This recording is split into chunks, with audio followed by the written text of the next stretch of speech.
Olá pessoal, tudo bem? Sejam bem-vindos a mais um DataCast. Hoje estamos aqui com uma pessoa que nos ajudou a estruturar a empresa do modo que ela opera hoje. Então estamos aqui com o nosso advogado, o Ortigara. Olá, tudo bem a todos? E hoje vamos conversar um pouco sobre a parte jurídica do nosso negócio, né? Ortigara, para quem não conhece você, se apresente.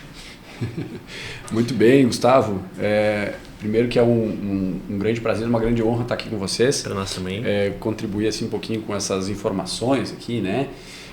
Então eu sou Francisco Ortigara, eu sou advogado já há 25 anos, né? Há 22 anos aqui em Itapema. E a gente tem, nesse tempo todo, né, de trabalho, a gente tem muito curso de aperfeiçoamento, de aprimoramento,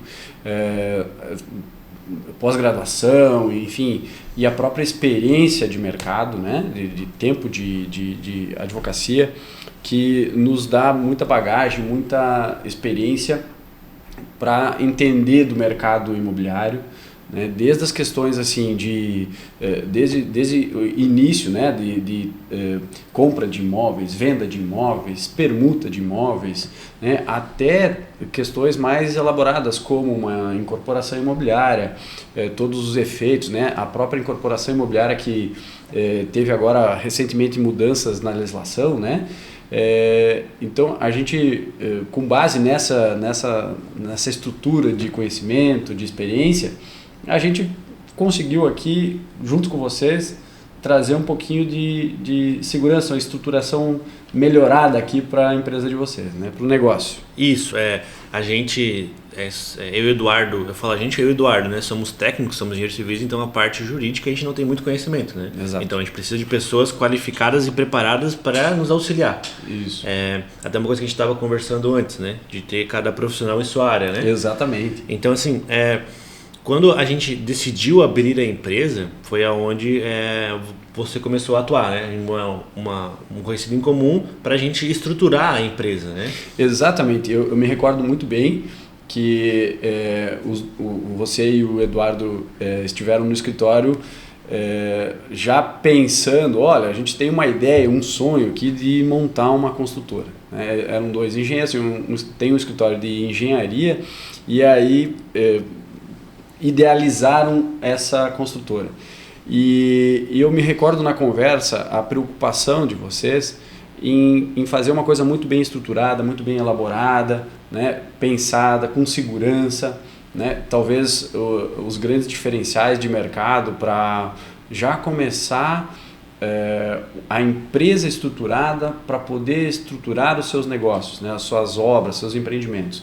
Então eu me recordo muito bem desse momento e me recordo que a gente conversou muito assim, sobre as preocupações de vocês, de uma formatação das obras, né, a segurança que o comprador pode ter, de que forma o comprador pode se sentir seguro, o investidor se sentir seguro, né, e a gente foi trabalhando justamente para construir isso, né, instrumentos jurídicos, documentos que estruturassem a negociação de vocês para que eles tenham essa segurança.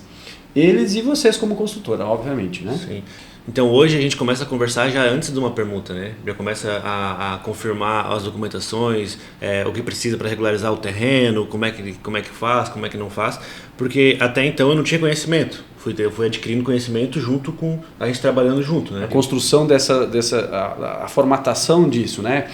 Porque nós temos uma região aqui que ela é muito peculiar, que nós temos várias modalidades, vários tipos de imóveis, né? Nós temos imóveis que têm sua matrícula, têm sua regularidade imobiliária, né? Matrícula imobiliária, titularidade, tudo correto. Mas nós também temos vários imóveis que ainda são posses, né? São unidades possessórias.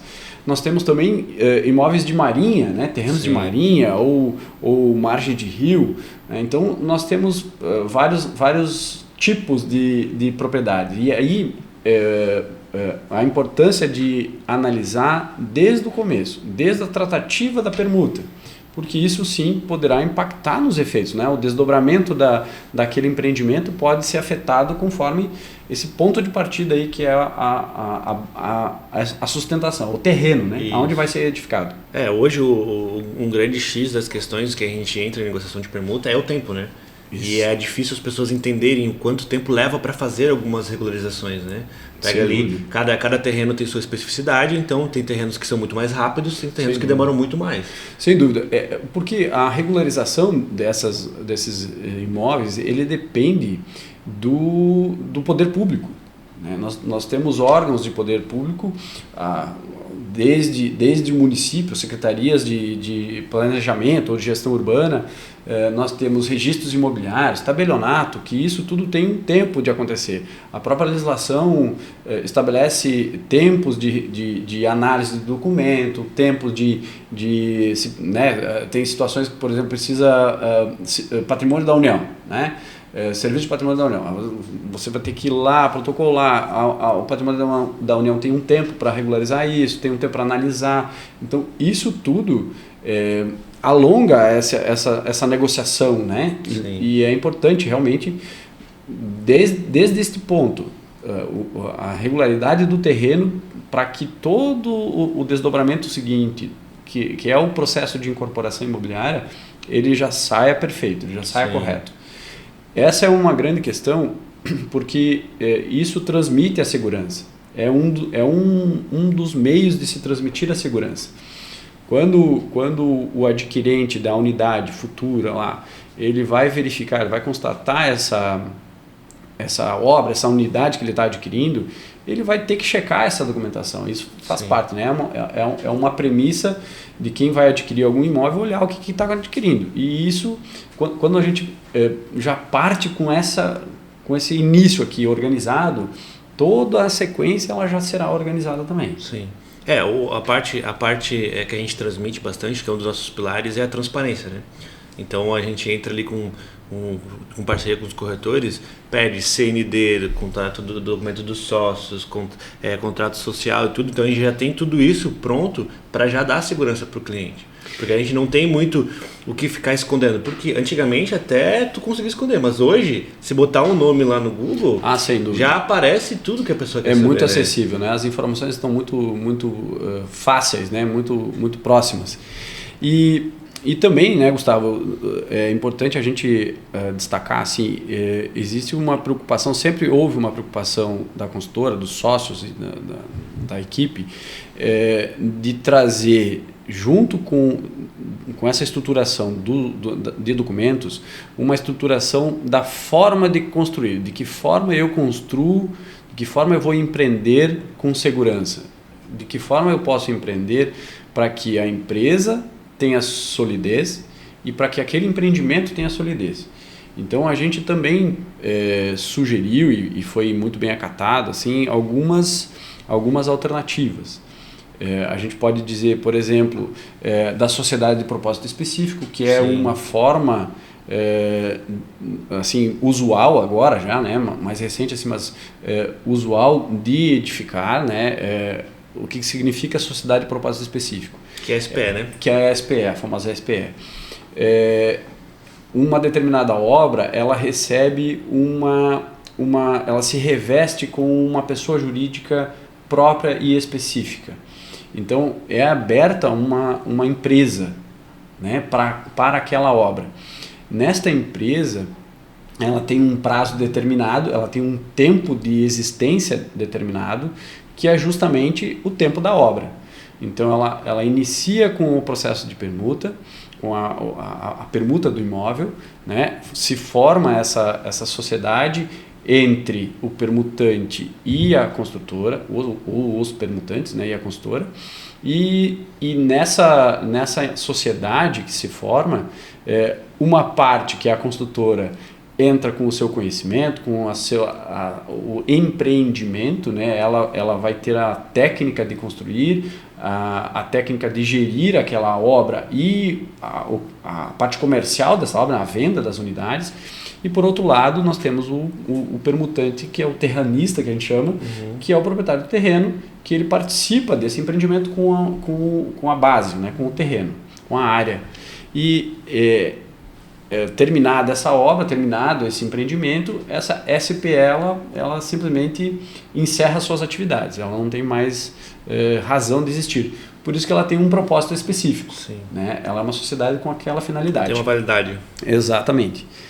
E outra forma também, que é a constituição de patrimônio de afetação. O patrimônio de afetação ele é um item adicional de segurança.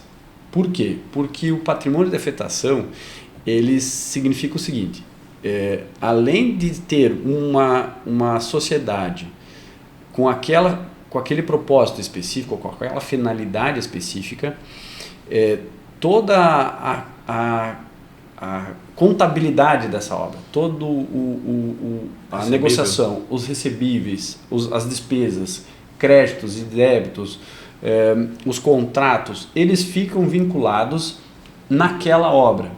Então, se nós pensarmos que a construtora ela terá diversas obras, uma conta não interfere na outra. Né? Nós temos separadas essas obras, cada uma com o seu controle financeiro, né? Com o seu controle contábil, com o controle financeiro. Então não há confusão, não há risco de uma obra ser afetada por outra. Né? Talvez lá a gente tem aí históricas, né? Drásticas experiências aqui que uma construtora constrói um prédio, daí não consegue terminar, aí tem que iniciar outro para poder vender, para terminar aquele primeiro. Nessa forma não acontece isso. O risco disso acontecer é muito mínimo. Sim. Porque toda a contabilidade ela fica isolada. Então os recebíveis são utilizados para pagamento daquele custo de obra. Né? Além disso, o patrimônio de afetação ele prevê a constituição de um conselho. Então os adquirentes, né, eles formam um conselho que fiscaliza essa conta aí, né, esse financeiro. Então, você usou uma expressão antes que é a transparência. É o máximo, é o ápice da transparência que se pode ter na construção civil. Então, veja, a idealização daquele sonho da construtora de empreender no ramo imobiliário, ele já nasce muito seguro.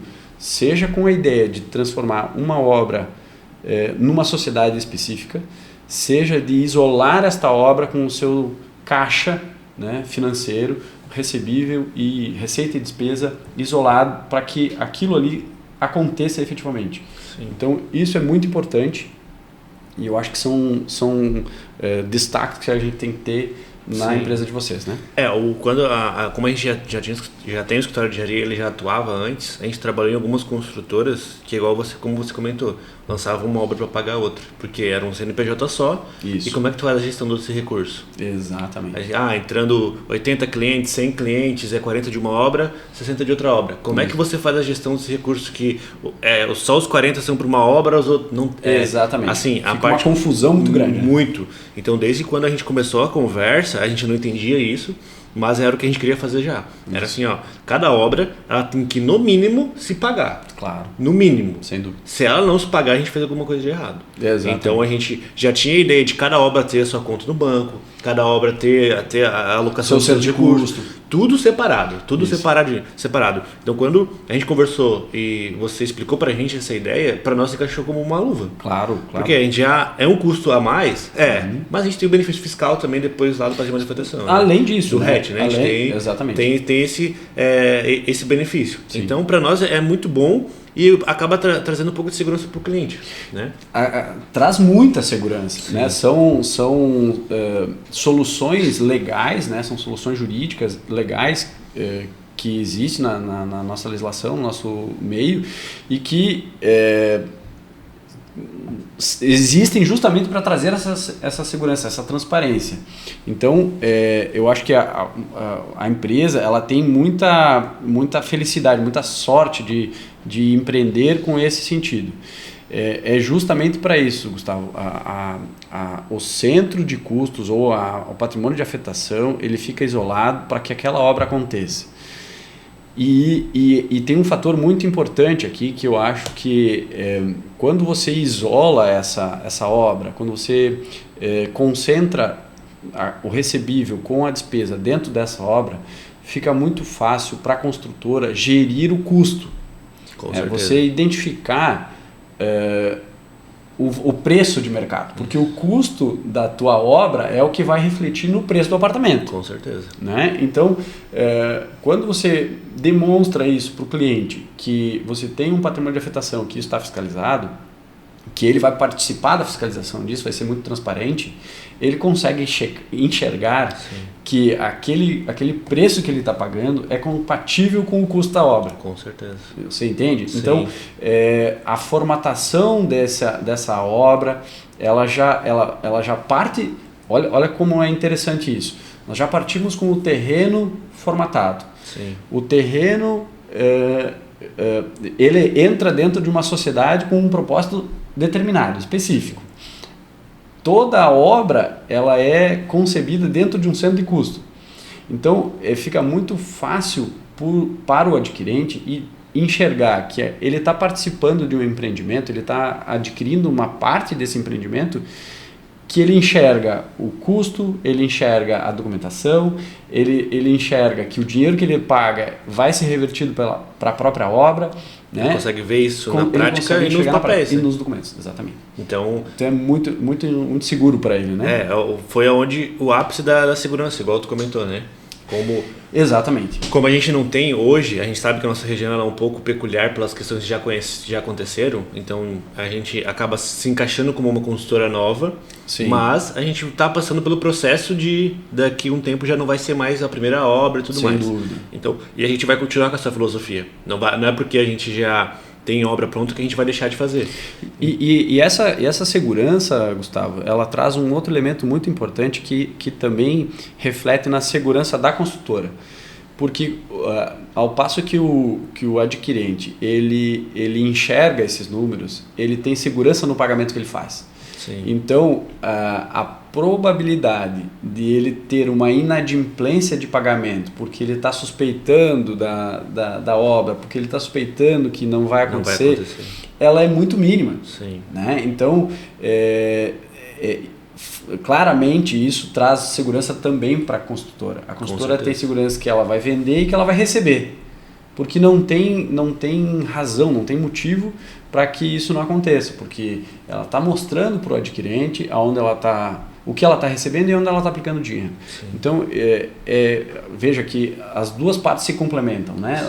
Há um ganha-ganha aqui, né? Com certeza.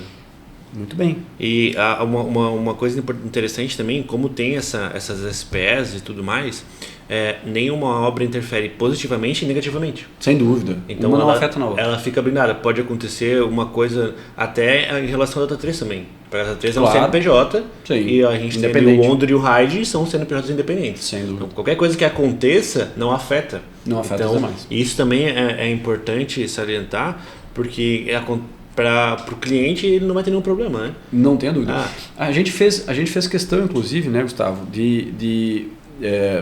de transcrever isso, de transferir essas informações todas para o contrato de compra e venda, ou de promessa de compra e venda, ou até mesmo nas hipóteses em que nós temos os investidores, né, nas Sim. reservas para os investidores. Então, quando o adquirente ele vai checar esse contrato, ele vai analisar o contrato, ele vai perceber tudo isso, que a gente deixa tudo muito transparente, a participação dele, vamos dizer, a importância dele pagar pontualmente porque ele vai receber pontualmente, né, a contagem desses prazos, o tempo de obra, o tempo de entrega, tudo isso é reflexo dessa análise, desse centro de custo, do tempo que eu vou precisar para executar, do tempo que eu vou precisar para aprovar um projeto, do tempo que vai precisar para regularizar a documentação lá no final da obra. Então, ele consegue enxergar. Então, é muito seguro para o adquirente, primeiro, pela modalidade da obra que ele está adquirindo, da unidade em que ele está, da obra em que ele está adquirindo, e segundo, pelo próprio documento que garante a ele, né? Como o contrato o vínculo com a construtora, como é que isso está estruturado. E isso tudo está transmitido ali, né? Sim. Está transmitindo, que agora eu vou puxar um pouco o saco do advogado, né? Que até teve recentemente um permutante que elogiou o contrato. Opa! Nosso contrato. Porque eu acredito assim, um contrato para ser bom, ele tem que ser do modelo ganha-ganha. Claro. Não pode puxar muito para um lado e nem muito para o outro, Claro. porque acaba sendo desfavorável, né? Ninguém vai assinar um contrato que não puxa muito para um lado, né? Para um lado só, né? Beneficia só um lado. Tem que ser equilibrado. Exatamente. Porque, vamos lá, né? Queira ou não queira, quando a gente estabelece um vínculo de permuta, de contratação, a gente vai ter aqui, a gente assume um compromisso de manter uma relação no mínimo aí por 5, 6, 7 anos. Sim. Que é o tempo da documentação e o tempo de obra até a entrega dos documentos. Então, esse vínculo ele tem que beneficiar as duas partes. Não adianta só a construtora querer ter privilégios ou benefícios e a outra parte não. Ambas as partes têm que ter os seus direitos e deveres, né? As suas obrigações perante o contrato. Então, é muito importante isso, não só para o permutante, mas também para o adquirente. Sim. Né? Nós temos adquirentes, por exemplo, que compram no início do empreendimento, no início da incorporação, ou mesmo até como investidores, numa reserva de unidade lá, olha, eu comprei uma parte do teu sonho aqui também junto nesse empreendimento. Me deixa reservado esse pedacinho aqui do teu sonho. Então, é acreditar nisso, mas essa crença, essa credibilidade se dá pelo documento, pela forma do contrato, pela estruturação que a coisa acontece. Né? Sim. Então, tudo isso que a gente pensou, hoje a gente tem um planejamento de lançamento de empreendimentos e tudo mais. Ótimo. A gente tem empreendimentos ali até 2030, a gente está formatando todos eles, analisando a parte documental. E hoje, com toda essa credibilidade que a gente tem desde o início da análise do terreno, a gente consegue estimar um tempo de obra. Sem dúvida. Claro, o permutante terrenista pode não entender, mas infelizmente é isso que reflete na prática. Não tem como a gente chegar e prometer um prazo que a gente já sabe que já vai ser... Que não é executável, né? Exatamente. Então assim, vai chegar lá na frente, vai ter que fazer no aditivo, daí já começa a desgastar a relação. Exato. Então a gente acredita que os nossos compradores / permutantes junto com os corretores, eles querem comprar algo que dê certo. Eles querem a transparência. E a gente não quer desgastar a relação a ponto de chegar e ter que ficar ligando. E aí, como é que tá? Como é que não tá? Vai sair? Claro. Veja só, nós temos aqui, infelizmente, na nossa região, e eu acredito assim, todas as atividades, todos os ramos têm os seus problemas, né? Todos os ramos de empreendimento têm os seus problemas. Mas a gente passou por algumas experiências não muito felizes, com muitas, eu não vou dizer fraudes, mas muitas coisas que não foram muito acertadas, assim, né? Então, empreendimento que se prometeu executar e não se executou, comprador que prometeu comprar e não comprou, né? Investidor que esfolou lá, que diminuiu muito o preço. Sim. E que aí não viabilizou uma obra. Então, nós temos alguns históricos assim não muito felizes. E para fugir desse cenário, né, para fugir desse risco de acontecer alguma infelicidade dessas, a gente estruturou isso com o documento para que a construtora tenha segurança de dizer para quem vai adquirir ou para quem vai permutar. Olha, a gente tem uma estrutura, a gente vai fazer desta forma, nós temos um cronograma de obras que vai seguir desta forma aqui, e isso daqui é o que é viável de acontecer. Sim. Então, isso tudo pensado no empreendimento de vocês, para que vocês tenham tempo longo de existência, que vocês possam construir muito tempo, vocês possam entregar muitas obras. Então, é nesse sentido, né? Tem que ser saudável, né? Sem dúvida. Principalmente. Sem dúvida. Principalmente. Tem que ser saudável, tem que ser viável. Vocês empreendem para ganhar dinheiro, assim como o comprador empreende para ter compra para ter a sua unidade. Isso. Assim como o permutante permuta, que é o recurso dele, o terreno, para ter mais unidades. Exatamente.